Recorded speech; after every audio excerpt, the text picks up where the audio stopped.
Hi, I'm Marlis Arnold, author of the Strategic Marketing Planner, and I want to kind of walk you through how I use my planner and some ideas and suggestions for you. First of all, this is the cover that actually comes in your printable.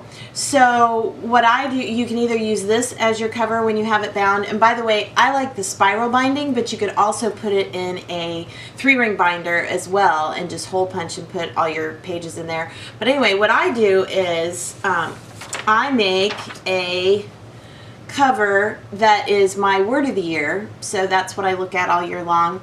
I also print another one of these that I just put up in my office, so I have this in front of me all year long. Put a little clear plastic cover over it, have it spiral bound at the local office supply store. So anyway, we're good to go. But basically in your book you've got 3 sections, or 4 sections I mean. Section 1 is for you to map out a plan for your year.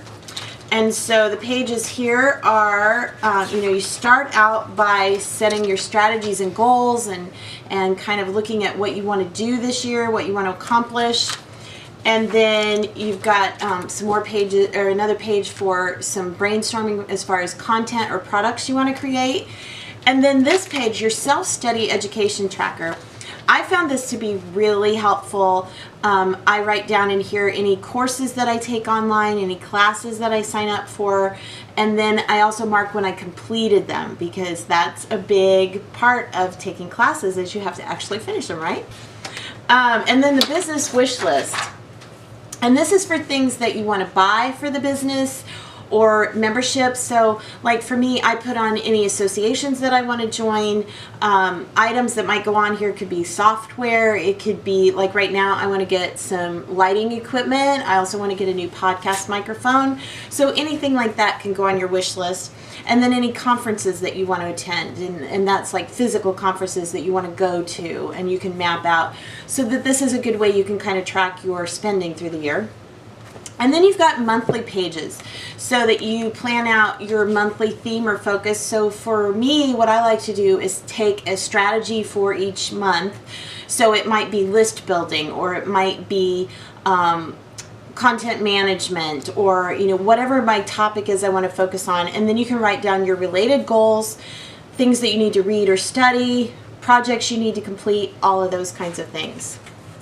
And then we move to section 2, which is create and track your content marketing strategy, which, by the way, another thing I like to do, if you're putting in a 3-ring binder, you can just use the divider tabs. I like to use a sheet of colored cardstock to divide between my sections, so it's real easy in my spiral. But in your content tracking section, you've got a blog content calendar for each month. So you can fill in the dates. You can write if you have a specific theme you want to have for that month, that you want all your content to flow around the same theme. And then the little boxes underneath are for you to track, like when you've posted that blog post on Facebook or LinkedIn or Twitter or whatever, you can mark those little boxes with an F or an I for Instagram, however you want to track that. And then the back of each page, you've got the ability to write down any other content ideas, or if there's like some technical things you need to do for your blog website, like plugins you want to add, or you want to look at getting a new theme, anything like that. Section 3 is where you plan and evaluate each week. So you'll have a 2-page spread for each week. On the first page, you've got your action list, where you write down daily the things you need to do, marketing strategies you want to take advantage of that week, people you need to contact. On the second page of each week, you track your results and things you're grateful for, successes you achieved, or challenges you faced and how you overcame those. So you've got a 2-page spread for every week throughout the year. And then in the last section, you'll conduct a year-end review, a strategic retreat. So at this point, you'll go back through so like at the end of your first year using the Strategic Marketing Planner, you'll go back and flip through all the pages and look back and see and review, what did you accomplish? What projects did you complete? You know, sometimes it's really amazing in December or however you choose to set up your year. But at the end of the year, you go back and you look and it's like, wow, I forgot I did that way back in February. So this can be really enlightening to go back through and review.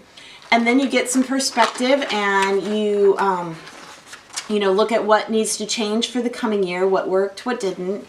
And then you compare your goals to your actual results. And then the last part, if I can get this page to turn here,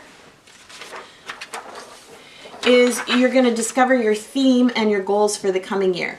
So basically you'll use this as the last page of this year's planner, and then you will take the ideas that you develop here as far as your goals, and then that's what then goes back in section 1 of your next planner. So anyway, I hope that gives you some ideas as far as how to use your strategic marketing planner. And I want to congratulate you for taking that step, taking action, and to make your business and your blog, podcast, whatever you're using this to plan, I want to wish you much success with it. Thank you.